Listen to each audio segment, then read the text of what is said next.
Well, greetings, everyone, and welcome to a very special online event today. It's called Vedic Techniques and Scientific Insights to Breathe New Life into Your Health. Transform your body's response to stress and aging for lasting wellness and vitality. My name is Stephen Dynam, the founder and CEO of the Shift Network, and I'm thrilled to be bringing you a remarkable teacher who's really just illuminated so much for me and thousands of others in the Shift Network. His name is Dr. John Douillard. He is the creator of Life Spa and a globally recognized leader in natural health, Ayurveda, and sports medicine.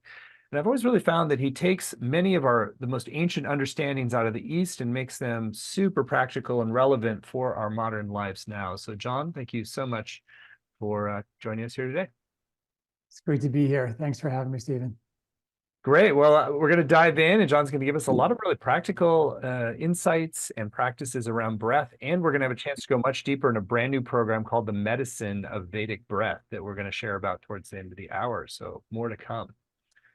So John, let's begin today with a little bit more about your story, your journey into working specifically with breath and Vedic in a more Vedic way. Well, I think it was in the early 1980s. I was a competitive triathlete in the South Bay in California. And I stumbled upon a runner's high peak experience where there's that best race is your easiest race to experience. And I was super fascinated by that experience, and I wanted to replicate it, and ended up being also fascinated with Ayurvedic medicine, which is a traditional system of medicine in India. In 1986, I had a chance to go there, learn Ayurveda, learn Pranayama, learn breathing techniques. Then I came back to the States and started doing research on nose breathing versus mouth breathing. We published studies on that back in the early 1990s. And we found some amazing things, that when you actually breathe through your nose, your brain during exercise would go into a meditative, calm, alpha brainwave state, and brainwave coherence, where all parts of the brain were doing the same thing. When you open up your mouth, huffing and puffing, the brain would go completely scattered. It would become completely stressed out in a beta wave form. And we saw a massive difference between how your brain reacted to the stress, depending on whether you had your mouth open or closed. And we also saw that when people were breathing through their mouth, their perception of the exertion was a 10 out of 10, the max you could feel. When they're breathing through their nose, their perception of the exertion was a 4 out of 10. Same kids, same workout, just one day apart. We measured their breath rate, simple thing like how many breaths are you taking per minute? And they were breathing at 48 breaths per minute with their mouth open, and 14 breaths per minute with their mouth closed. So we started measuring all this stuff. It was just mind-boggling. And we actually literally replicated the runner's high simply by closing your mouth. And the coolest thing about it was we actually measured the impact of the fight or flight nervous system versus the parasympathetic rest and digest nervous system. And we found that normally in exercise, the sympathetic goes up, fight or flight goes up, and your parasympathetic rest and rebuild goes to 0. And in our breathing, with nose breathing, the sympathetic only went up 50%. And the parasympathetic actually only went to 50% as well. So the two opposite nervous systems were literally coexisting. And that really is the definition of the runner's high. My best race is my easiest race. I'm involved in dynamic activity, but I'm composed and calm. I call it the eye of the hurricane effect. The bigger the calm that we can create, the more powerful and productive we can be in our lives. And it wasn't just about physical exercise, which is really cool model for handling the stress in your life. And that's what it became for me. And my whole career started with this nose breathing phenomena, because I started realizing that if you live your lifestyle in harmony with the cycles of nature, which is called circadian medicine, if you breathe properly and know how, and determine whether, and this is the problem, most of us don't realize that we are not breathing anyway like we did when we were younger. And we all have a dysfunctional breathing pattern that we're not aware of. And that affects how you handle life from a calm place or a stressed out place. So that's why I just have been involved in nose breathing versus mouth breathing research and teaching that, gosh, since 1986. It's been a long haul. Really fascinating. So it's like so often we think some of the things we need to change in our mind and that's going to filter down to our bodies. But what I'm hearing is if you simply change the breath pattern, that's going to filter more up to stress levels and how we perceive life in a lot of ways as well. 100%. And the thing that affects your mind is your diaphragm.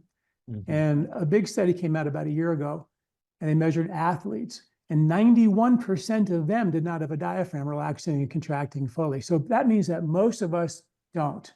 I was eating at a restaurant a couple of weeks ago, and we went there. We like to go early. And as we were going in, this group of elderly folks were coming out of the restaurant, and their mouths were all open, and they were huffing and puffing, labor just to get in and out of the restaurant. And I looked at that and I was like, nobody told them that if they just would have practiced breathing for 5 minutes a day, that the studies show it would reverse their heartburn, GERD reflux.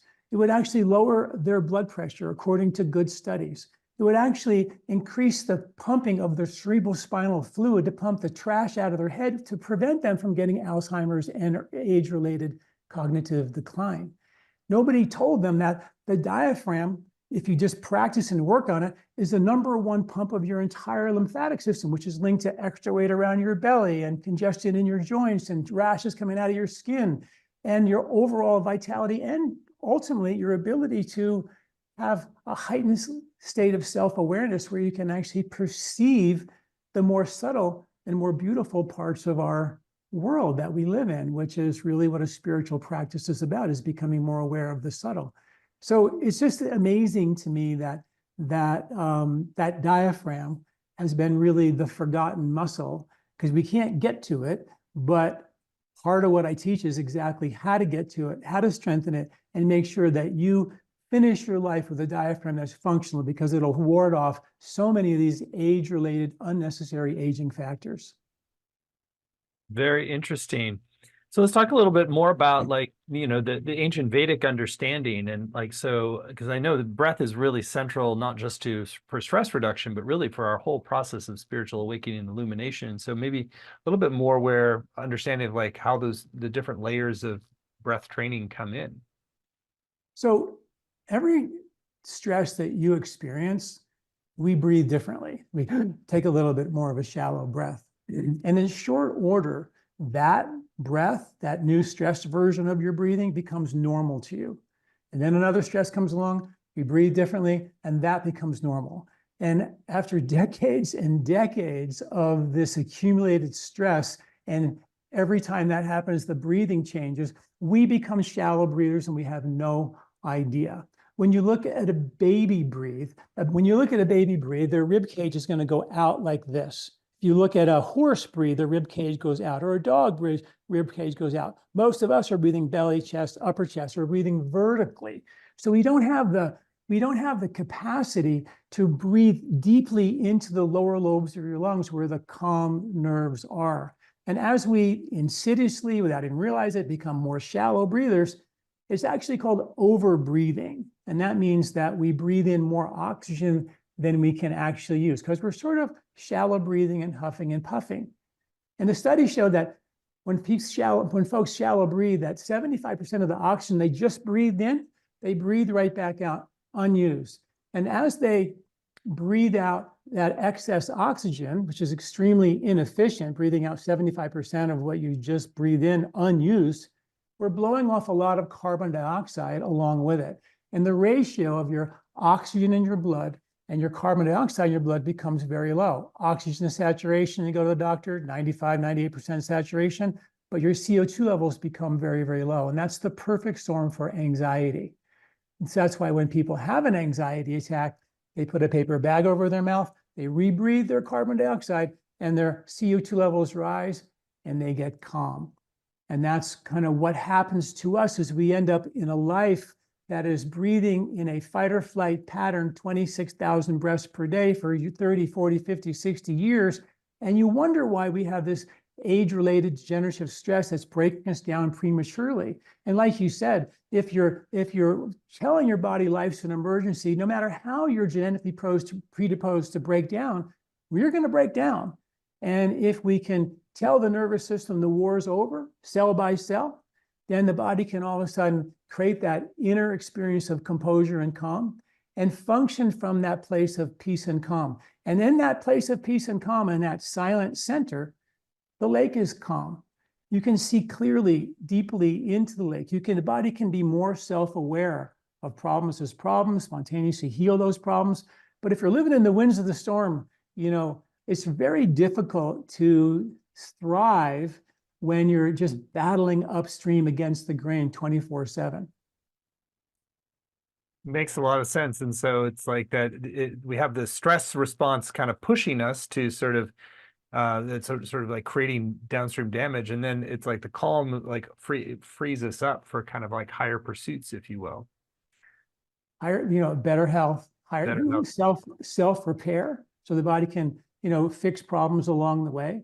But if you're constantly battling the winds of the storm, you're just putting out fires all the time, and you don't have time to repair and rebuild and rejuvenate, as well as increase and jump on that spiritual path where we all want to, develop a level of self-awareness and grow in a spiritual direction as well. Maybe, yeah, paint a little bit more of like some of the connection points of like why this sort of like this basic stress response has such a powerful impact on other systems within the body, and why that sort of accelerates aging. It's really related and boils down to DNA damage. So when you're under stress, eating processed foods or handling mental, emotional stress or overdoing physical stress, we actually break the body down and we create this DNA damage. In fact, there's studies showing that one of the mechanisms for that are these ultra-weak photon emissions that come out of our DNA. And there's thousands of them per second that come out of our body, and most of them are related to DNA damage, and they create a lot of damage and wear and tear in the body. But studies show if you actually meditate, that all the incoherent, what are called biophotons, emissions, actually settle down, and you're left with a level of coherent emissions that actually have been shown to be powerfully affected by our intention, and they also can be used for healing purposes. So when we settle down and function from that eye of the storm, we create a level of internal calm that allows a decrease in the DNA damage, but more importantly, access to these coherent photon emissions, which are light, that are released out of our DNA, that are affected by our intention, and actually are used in the body, according to the studies, as information carrying particles that actually heal the body. In fact, carry our thoughts. And they even are carried at great distance, because photons don't care about me and you and our bodies. They go right through us. So the studies actually show that these photon emissions are affected by our intention, and can even give us insight into why prayer and distance healing really works. And all of that comes from a breathing pattern that tells your nervous system, first, number one, that we are calm. But if you're living in that stressed out world and you're breathing really shallow, you're going to lose access to that inner experience of self-referral, self-awareness, and that experience of calm. And life's going to become a struggle, an emergency. I'd love for you to, I know we're going to weave in different demonstrations through this hour, but maybe start with a little bit of demonstration. How do we start to become more aware of the nose to mouth breathing, and start to just sort of in our day-to-day life, and sort of that we're kind of becoming aware of how to start shifting these patterns? One of my favorite exercises is to go for a walk. And as you go for a walk, count how many steps you take on the inhale and how many steps you take on the exhale. So take 1, 2, 3 steps for your inhalation through the nose, and 1, 2, 3 steps for your exhalation through your nose. Your goal is to keep increasing how many steps you can take. The goal is to have 10 steps for your inhalation and 15 to 20 steps for your exhalation. And as you exhale longer and extend your breath, that allows time for the CO2 levels to begin to rise, and that's what triggers that neurological calm. If we're in that shallow breathing state, we have high oxygen, low CO2, and that creates that anxiety state. It also creates the bond between the oxygen and the hemoglobin. When your oxygen is high and CO2 level is low, because you're a shallow breather, the bond between the oxygen and the hemoglobin stays super tight. So what happens is there's a reluctance for the oxygen to leave the blood and go into your tissues. and we walk around with a level of what's called tissue hypoxia. And you see that in older folks when their complexion starts to get sort of grayish and they're breathing through their mouth and that kind of a thing. And when you actually start to breathe deeper, what happens is that CO2 levels start to rise naturally. Oxygen and CO2 start to balance out. The bond between the oxygen and the hemoglobin in the blood are freed up, and all the oxygen is now dumping into your tissues. And that's what heals you. What heals you is having an efficient delivery system of the oxygen in and the waste out. And most of us, because we have that imbalance, don't have that efficiency. That makes a lot of sense. It's like the balancing of the in and the out is at the heart of health and being able to metabolize the waste and bring in what we need. So it makes sense that breath is so foundational for this. So what do you find where is it best to start in terms of starting a breath practice?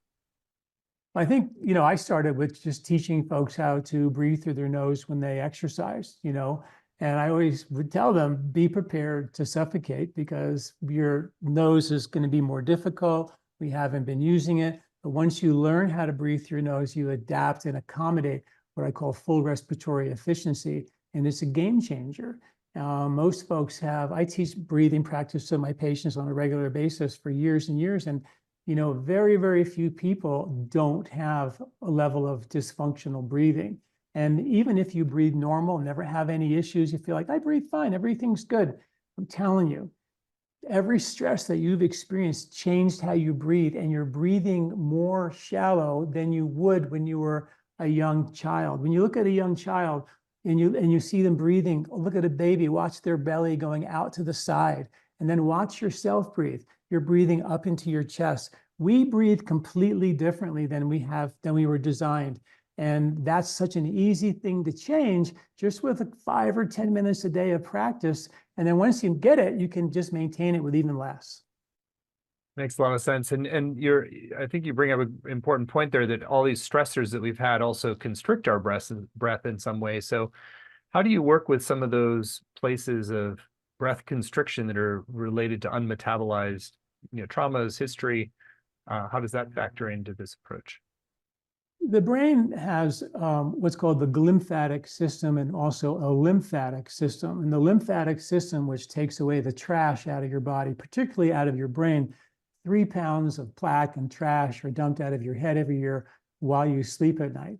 And the pump for that trash removal system out of your brain is your diaphragm. When that's contracting fully, it pumps the cerebrospinal fluid and washes your brain chemistry. Studies now show that congestion of the brain lymphatic and glymphatic system are linked to anxiety, depression, cognitive decline, inflammation, infection, and even autoimmune concerns, where the master computer doesn't know how many fire trucks to send to the immune event on Main Street. Maybe it sends 1, maybe it sends 100. In other words, we have a disconnect between the master computer and how to create function, normal function and balanced function in the body.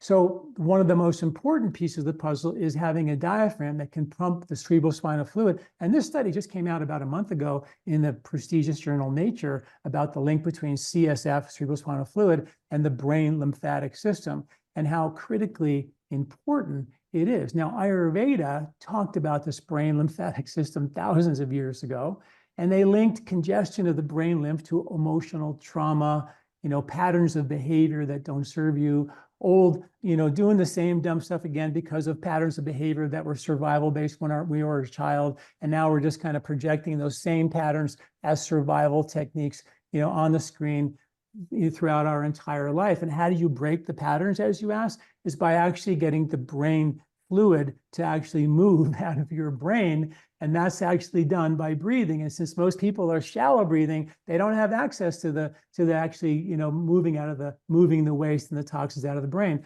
which has something to do with why when we did our original research, just having people breathe through their nose, their brain went into a complete meditative state. Imagine, Stephen, running as fast as your legs can carry you, but your brain responding to that if you're in a full-on meditation. That's what we studied and proved in our study, and it published those studies. It was like, and it was unprecedented finding. No one had ever replicated alpha brainwave coherence in the brain during exercise before. It was the first time. So it's such a cool concept, and it's such a Vedic concept. I mean, most of us know, like, if you ask yourself, is your life a struggle? Do you feel like life's like you're going upstream against the grain, exhausted at the end of your day? Or do you feel like you can actually finish your day with the same energy that you started with? That's what this is really about, having a level of vitality and health as you age, not feel like just because I'm getting older, I'm getting weaker, I'm getting more sick, and I'm constantly having to now take medication or degenerate as we age. I don't believe that we have to do that. I'm going to be 68 this summer, and I feel stronger and more vital than I've ever felt. And well, I mean, when I was younger, I had more energy. I could do Ironman triathlons and everything. But now I feel a level of vitality and just a different kind of vitality. Before it was physical. I just wanted to run and do things like that. But now it's way more spiritually focused and evolving and raising my consciousness. And that's what should happen as we get older. We go into the wisdom years where we want either to be wise or dumb. That's what they call wisdom. And if you choose to be wise, you choose to increase your self-awareness and raise your vibration by changing your brain chemistry. And you do that by breathing. The sad thing is that as we get older, the rib cage has a job. It wants to just squeeze the air out. 26,000 breaths per day.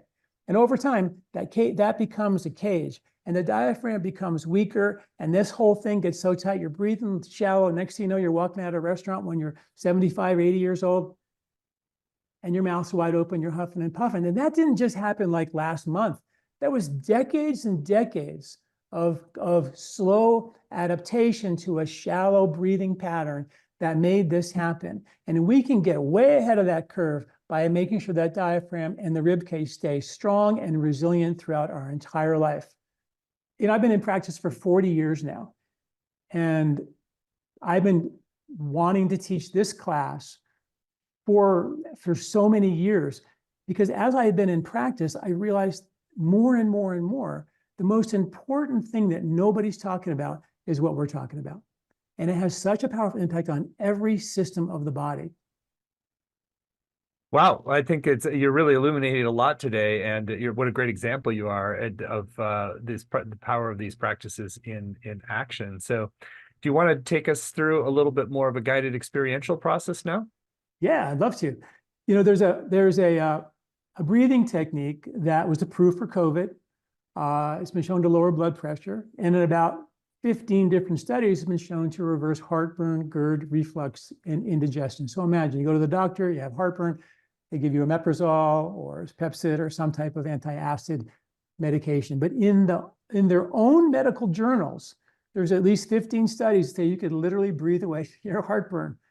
But they don't tell you that because I don't think they know that. But the studies are there.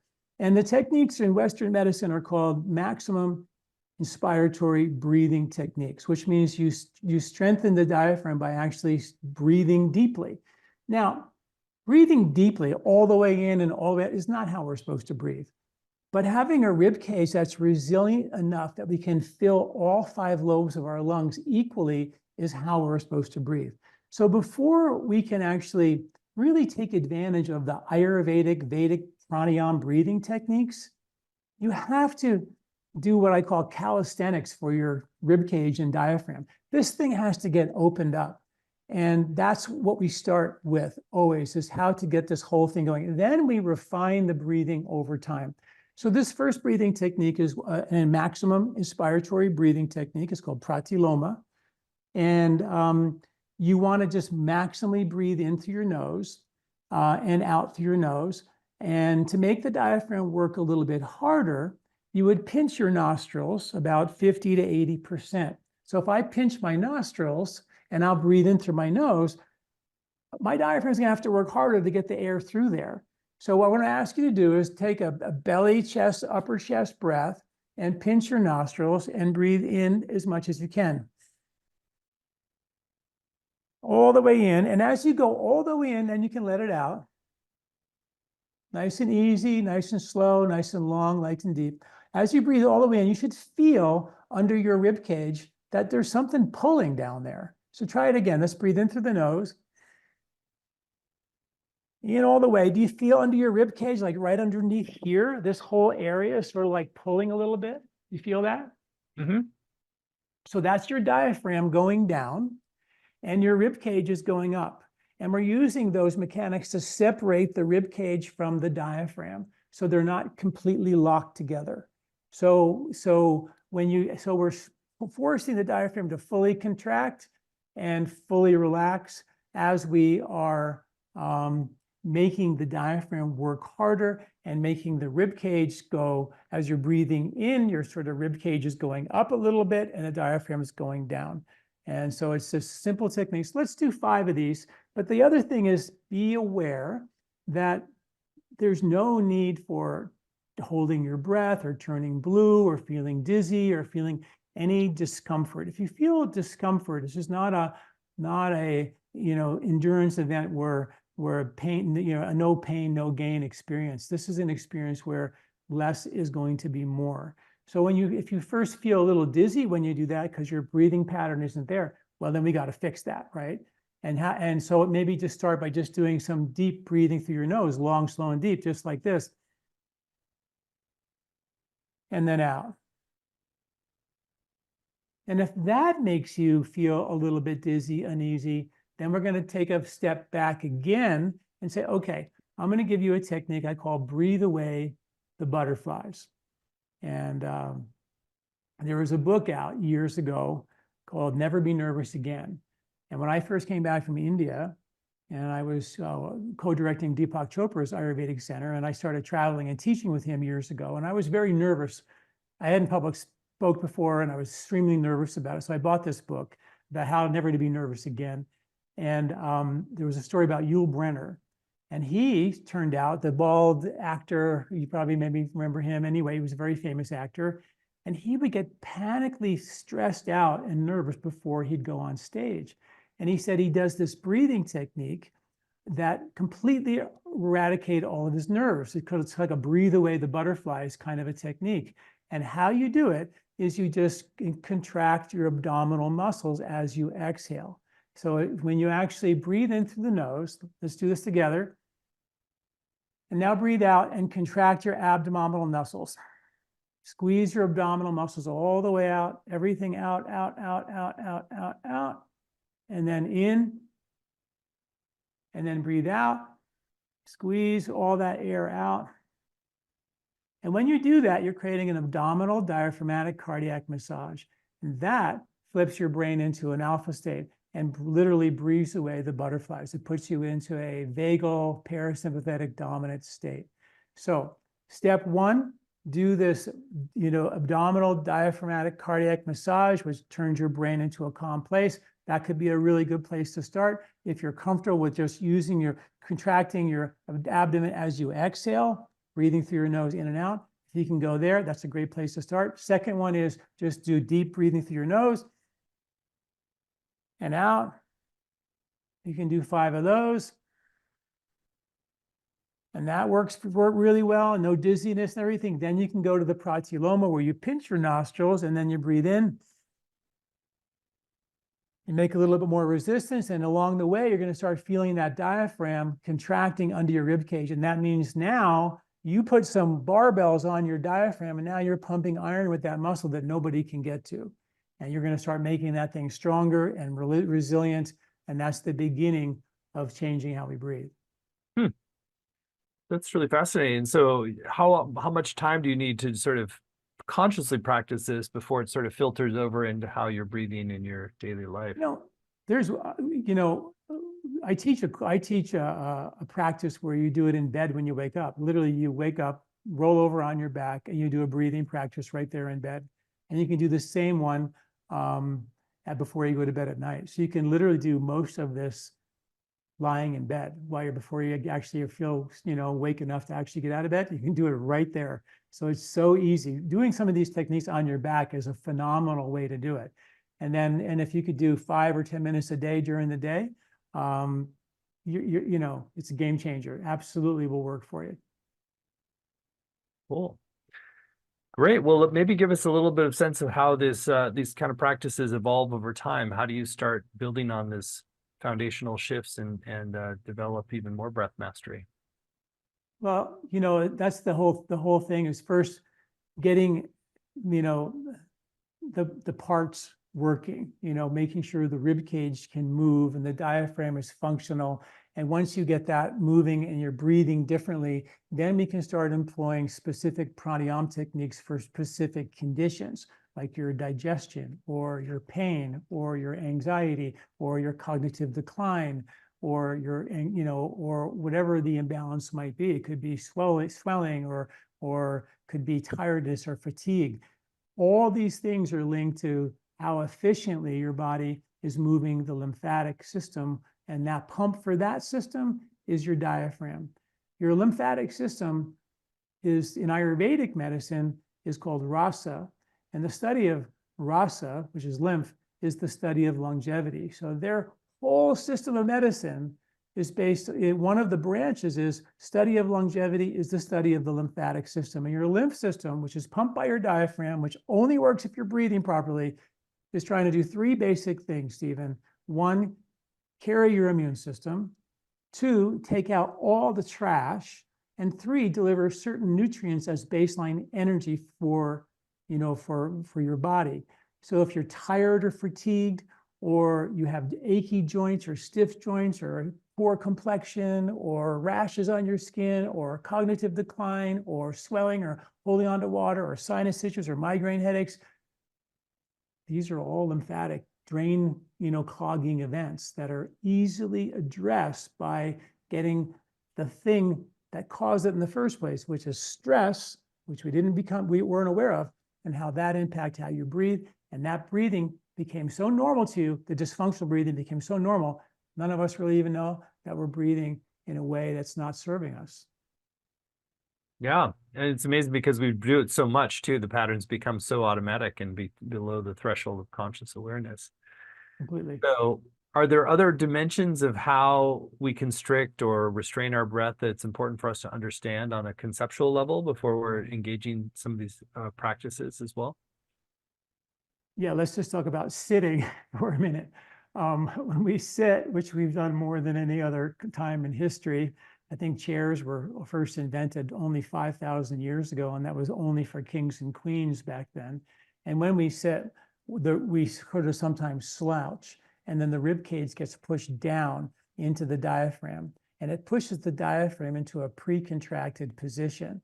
So because of how we sit in a car in front of a computer, eating our food on the couch, slouching a little bit, we've put ourselves in a position where your diaphragm literally cannot contract and relax fully, which is probably why that study where 91% of athletes did not have a diaphragm relaxing and contracting fully. That's why it works, because most people, even when I'm exercising, I'm doing yoga here and there, but I'm sitting in the car on the way to yoga. I'm sitting in the car on the way back. I'm sitting on the couch after I eat my food. All these things have an impact on how well the diaphragm can actually function. And then what happens is the rib cage has only one job in life, which is to squeeze all the air out. It just gets tighter and tighter and tighter until we find ourselves, without even realizing it, breathing shallow. And then all of a sudden, you're 75, 80 years old. Now you're walking around with your mouth open, wondering why I can't, and they say, well, you have a breathing problem or you have congestive heart failure. This doesn't have to happen. It really doesn't. If you understand the fundamentals of what allowed that to happen, it's a chronic, insidious, dysfunctional breathing pattern that came because of posture and stress and the way we sit and the things we do and the things we don't do. So, since we do sit a lot, what do you recommend as practices in terms of our breath, just while we're sitting for extended periods of time? Well, I think sitting on things that are like, there's desks that kind of rise up and rise down. My staff have all those desks so they can actually stand up and work. Sitting on a ball is a really good way to do it. Getting up and doing some breathing patterns. And then there's a breathing technique that I really love, and it's called lateral breathing, where you actually breathe down into the lower rib cage, and you can do that anywhere. I can sit right here. And as you breathe in, what you would do is you would just breathe into the lower rib cage. Don't move your chest at all. Just breathe in what we call low and wide. So try that. As you breathe in, Don't just fill your belly a little bit and then push the rib cage out to the side, push the rib cage out to the back, and see if you can kind of feel a lot of pressure building up in the lower rib cage. Breathe in. And you can feel that pressure down there in the lower abdomen. So that's the pressure that you want to have to kind of keep that lower rib cage open and flexible. Otherwise, it's just going to go whoosh, do that. So if you don't breathe, and that's how a baby would breathe.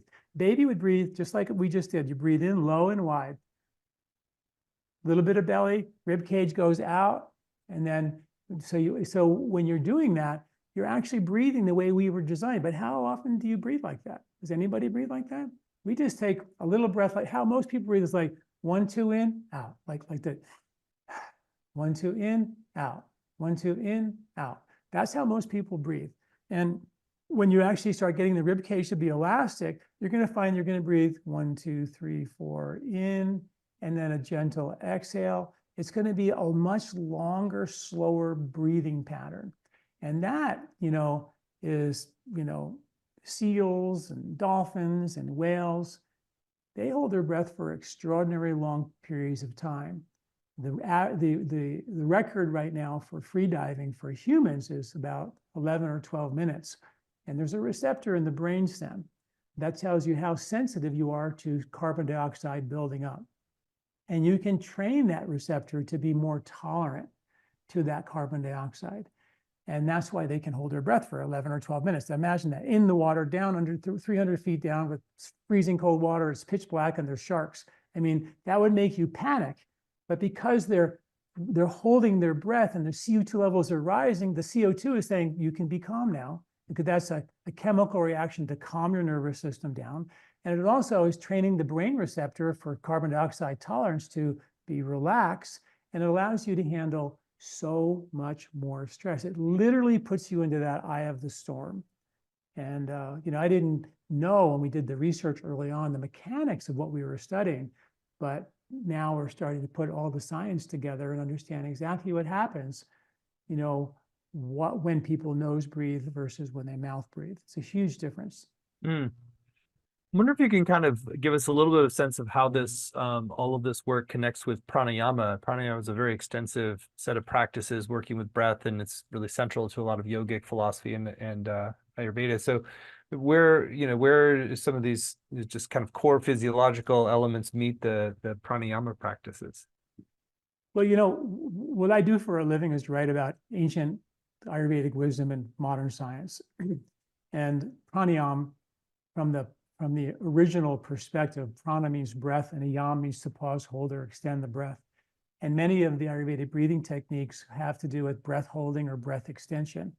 And what they have discovered now is that when you hold or pause or extend the breath or do what's called kumbhak or breath retention, that in Western medicine, that's actually called intermittent hypoxia, which is an amazing thing because they found that when you actually hold the breath, what happens is that let's say you hold your breath, right? What's going to happen to your oxygen saturation is it's going to start to go down. You're going to go from 98% saturation in your blood when the doctor puts the oximeter on your finger, and it's going to start to go down. And the longer you hold your breath, it's going to go down into the low 90s. And when it goes into the 80s, you're now in something called intermittent hypoxia. And studies show when you go into that state temporarily, it increases stem cell activation. It increases a hormone called EPO, or erythropoietin, which is the hormone that Lance Armstrong was injecting and lost all his medals for. There's also the Nobel Prize winning molecule called nitric oxide that's produced when you hold your breath. There's also endothelial growth factors that are produced, which protect the lining of your arteries. It also lowers blood pressure, blood sugar. It actually changes what's called neuroplasticity. And there's even genetic transcription factors called the guardians of your genome that are activated to protect your genome from genetic damage, age-related DNA stress or DNA damage. That all takes place when you learn how to extend your breath. So when you look at how does it relate to the original pranayama, the original pranayama was really about learning how to build your CO2 tolerance in this receptor in the brainstem where you can actually let that oxygen level go down in your blood. But remember what I said, as the oxygen goes down in your blood, what happens? CO2 levels are going up, and that releases the oxygen from your blood into your tissues, and your tissues are just getting bathed in fresh oxygen. So, you're 11 minutes down under the ocean doing a free dive, your body is getting all the oxygen it needs, right? So you're actually healing the body, but because the oxygen in your blood saturation is going down, that sends an alarm bell. And the alarm bell is repair vehicles come onto the site. Just like if you do autophagy, where you do calorie restriction or fasting, people know that there's autophagy, cellular repair, cellular recycling thing happens. It's almost like if you don't eat a bunch of food, enough food, your body's going to go to the cupboard and make something out of nothing, and therefore cellular recycle and heal your body. Well, the same exact kind of chemistry happens in your body when you learn how to slow your breath down, allow CO2 levels to rise, oxygen saturation starts to go down, and now you have this into the 80s, you have this like, uh-oh, this is bad. So stem cells come in to repair. Nitric oxide comes into repair. Protection of your genome comes into repair. And that's the magic that's what pranayama was really about. Pranayama was to create this body that is so resilient. And of course, it's opened the door and the gates for self-awareness and a spiritual process. Well, you are just a fountain of amazing information on this subject, and I feel like it's been revelatory just this time we've had together. So I want to spend some time talking about how people can go further in this brand new course that you're already mentioned and said this is a culmination of so much of the work you've done, and it's called The Medicine of Vedic Breath. Learn powerful breathing techniques and Ayurvedic practices for stress reduction, healing, and spiritual connection. You can find it laid out in detail at the URL vedicbreathcourse.com, vedicbreathcourse.com. It's a 7-week program that's going to distill a life work of information into very practical information you can apply right away. So, John, I'd love for you to share in your own words about your deeper intentions for this program and what people will come away with. And then I'll read out the module title so you can give us a preview of what's coming in each. Yeah, my intention is similar to what we've been talking about, is that, letting people know and see, scientifically and biomechanically how your breathing affects so many different systems in the body. And this particular course is one that it's going to be way more. I've done courses in the past where it's a lot of me lecturing and talking. There'll be definitely some of that, but the emphasis is going to be on practice, taking you through these experiences so you can really understand and feel these experiences. We're going to have a module on digestion, whatever, and we're going to teach you how to do that so you can actually feel the benefits of those practices for those particular conditions. So it's going to be a pretty experientially heavy kind of course. And like I said, I've been putting this course together in my mind for years and years and years, and I'm super excited to be able to teach it here at the Shift Network. Great. So module 1 is called Train Your Diaphragm for Optimal Breathing to Enhance Self-Awareness. So we're going to actually test you first. So we're going to actually do some breathing tests and find out what your breathing's like today. And at the very end, we're going to do the same test at the end. We're going to measure and prove how different of a breather you are in these 7 weeks. So that's going to be the first module. We're going to do that. Plus, we'll get you some, some training about basic breathing patterns and get you to kind of get the rib cage open, do some diaphragmatic calisthenics in the beginning and get that rib cage diaphragm kind of functional. And then we go on from there. Module 2, navigate life's storms and reduce stress, anxiety, and depression using optimal breathing patterns. So how you breathe determines how you handle stress. And most of us, like I said, are breathing in a way that is allowing the body to be predominantly in a fight or flight state way too often. So this particular module is really all the different breathing techniques that can actually breathe away the butterflies, push away the stress, and teach you how to enter that eye of the storm so you can become calm and mitigate some of the anxiety and the stress and the worry that's unfortunately affecting many other parts of your body. Module 3, take your breathing practice off the mat and into your daily life to stay in the zone. So this was really based on my first book, Body, Mind, Sport, and the research we did on nose breathing versus mouth breathing. And I'm going to teach you step by step how to exercise, go for a walk, hike, do yoga, how to take these breathing practices and replicate the zone, the runner's high, that peak experience, whether, doesn't matter what you're doing. But this, I'm excited because this is the one where we have to learn how to do this. If we can learn how to do it while we're exercising or doing yoga or on a hike, then we can take it from there into your life, right? If you can handle the stress while you're in an exercise stressful situation, then why can't we take that calm into every aspect of our life? Module 4, breathe pain away with pranayama. People don't realize the impact of your diaphragm on your lower back, the impact of your diaphragm on your rib cage, which is affected to your shoulders and your neck and and how the diaphragm affects the flow of the cerebrospinal fluid, which causes headaches and cognitive decline. And people don't realize that the pain is oftentimes due to, number one, the inability to move toxins out. That's a diaphragmatic function. And number two, the actual resiliency of your structure. The diaphragm is right in the center of your body. It's the kingpin of resiliency. Module 5, learn maximal inspiratory breathing techniques to heal your digestive system.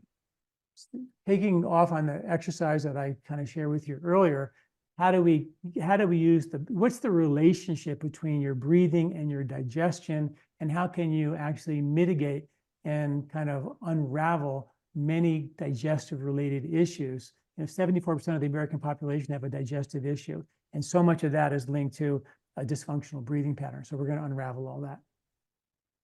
Module 6, breathe through your nose for the best sleep of your life. Yeah, I mean, we've all heard of sleep apnea. We all have, if you wake up with a dry mouth in the middle of the night, then you're breathing, you have a dysfunctional breathing pattern. And that has everything to do with how much trash you're dumping out of your head, because there are 3 pounds of plaque and trash that we dump out of our head every year happens during sleep. So if you're not sleeping well, you're not taking the trash out very well. And if you're not taking the trash out very well, you're not going to sleep very well. So this is a really important module because we all know how important sleep is. And it's one of the things that affects so many people. And the relation between that and breathing is it's so important. Module 7, connect to your eternal self through your breath. Like I was saying earlier, the breathing is going to create a parasympathetic dominant state, a neurological calm, a level of self-awareness. The lake is going to become clear. You're going to be able to look into yourself and become more self-aware of patterns of behavior, problems where the body can spontaneously heal and repair them. And I'm going to encourage you to then begin to look at those emotional patterns that maybe served you when you were a child, but are not serving you any longer, how we can take action to free ourselves from those patterns and give you specific breathing techniques that literally change your brainwave pattern to open the door to that level of self-awareness and transformational change. Well, it's truly going to be just a smorgasbord of fascinating insights and science and practices. It's really going to be incredible to have this whole offering of all the wisdom around breath distilled into really powerful step-by-step process. So really great stuff, John. So thank you again. It's all at vedicbreathcourse.com, vedicbreathcourse.com. So in addition to the 7 live modules, which each will give you time to ask your questions live of John, which is really so valuable because he's very good at just distilling out the succinct, powerful, potent answers right away. You'll also get recordings of every session with video and audio, and that's really helpful to go back and review and reconnect with practices and reapply. It's very easy, whatever spiritual practices and transformational practices we engage, it's very easy to get out of the habit. So if you do get out of the habit, you can come back and relearn exactly what you need. You also have word-for-word transcripts. There's weekly exercises and practices at home. There's a Facebook community to deepen your experience and connect you with people around the world. And on the page, though, you'll see a number of extra bonuses designed to enhance your journey as well. There's an Ayurvedic quantum healing video session from our Illuminated Herbalism Summit that John was teaching. You want to share anything about Ayurvedic quantum healing? Well, quantum healing means, self-healing, spontaneous healing. And as we talked about a minute ago, when the body is calm, then it has a level of self-awareness to recognize problems as problems. And that is what triggers a healing response based on the body knowing where the problem is. It's not constantly putting out fires. It can actually deal and heal itself. That's just one bonus. There's also a discount at the Life Spa online store, which is a company that John founded. You want to share a little bit about that 20% off savings code? Yeah, we have a whole Ayurvedic herbal company with all organic herbs, whole herbs, the whole plant with all, skincare, and all my books and tapes are there. So that'll all be on a discount for everybody that's, joins the course. And so that's just another bonus, and that can turn into many other bonuses as you're able to purchase other really quality products at a discount. And there's one special bonus that you get when you sign up by midnight tonight Pacific time, and that's 5 of our top video sessions from the Transform Your Health Summit. So John is obviously included in that, but also you're going to get sessions with Donna Eden, Masami Covey, Daisy Lee, Daniel Orlansky, and Mark Grossman. So really great teachers with really important things about different dimensions of transforming your health. So that's really complementary to the core teachings in this program, and you get that when you sign up by midnight tonight Pacific time. So again, all the details are at vedicbreathcourse.com, vedicbreathcourse.com, and you get that special packet of 5 top speakers from the Transform Your Health Summit when you sign up by midnight tonight. There's a lot of value in this program, and I love programs that really teach you how to do something so you can get benefits for years to come. We've kept the investment really accessible. It's just 3 payments of $128, or you save 10% when you pay in full with 1 payment of $349. The course is going to start on July 10th and run on Wednesdays at 1 Pacific, 4 Eastern. But even if you can't make the live times, you can still get the full value with the recordings and the transcripts as well. So you're in good hands, and really good hands, and you're going to learn a lot of value. And there's some great testimonials from previous programs. Diane said this is by far one of the best, maybe the very best class I've ever taken through Shift. Bridge between modern science and ancient wisdom. Dr. John really embodies it. So appreciated, so impressive, and so needed. Amazing value. So really great testimonials from all of his previous courses. And you heard earlier just how excited he is to share this body of work as well. So again, it's all at vedicbreathcourse.com, vedicbreathcourse.com, and you get that special packet of 5 speakers from our Transform Your Health Summit when you sign up at midnight tonight. So John, we're nearing the end of our time. Anything that you haven't gotten to share in terms of teachings, or just a final invitation to join you in the program? Yeah, well, I've taught, I think, 5 or so courses with Shift right now, and they've all been amazing, on longevity and different things. But I have to say that this is my life's work, this particular course. This is the one that I started with, and it's really probably the one I'll finish with, because, along the way, I stumbled upon breathing. And then after 40 years of practice, every year it just became more and more obvious that this is the one thing that nobody's talking about, and nobody's really teaching how to get us back to being functional breathers in a way that can prevent a lot of age-related decline and pain and suffering and indigestion. It's the most important piece of the puzzle, and this is why pranayama in Vedic times was such a big thing. Yoga started with pranayama. It didn't start with yoga. Pranayama and the breathing was the first technique. Everything pranayama, yoga was a way to move the prana, but pranayama, breathing and holding the breath, is where it all started. So there's a lot of ancient wisdom and now a ton of modern science to back up what we're going to do. Every breathing technique I'm going to teach is going to I'm going to go through all the science of why it works, how it works, and how well studied it is. It's not going to be just like, here, do this breathing technique because, it's some Vedic thing and someone said it's good. I'm going to give you all the science behind it, as well as the ancient wisdom. And I feel like when you have the ancient wisdom and the science, something that's been around for thousands of years, and you have modern science, modern science can prove whatever it wants. Coffee's good, coffee's bad. But if you have both of those, then I feel like it's something that we should at least listen to. And in the case of breathing, for sure, is something that we need to all learn and practice to maintain optimal health.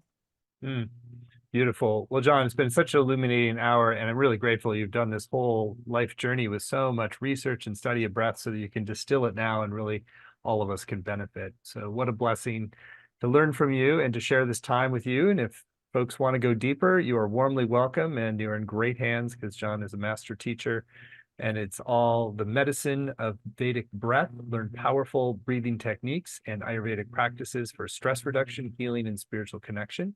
And you can find all the details at vedicbreathcourse.com, vedicbreathcourse.com. So thank you so much, John, and many blessings to all of you, and look forward to seeing many of you in the program. Thank you, Stephen.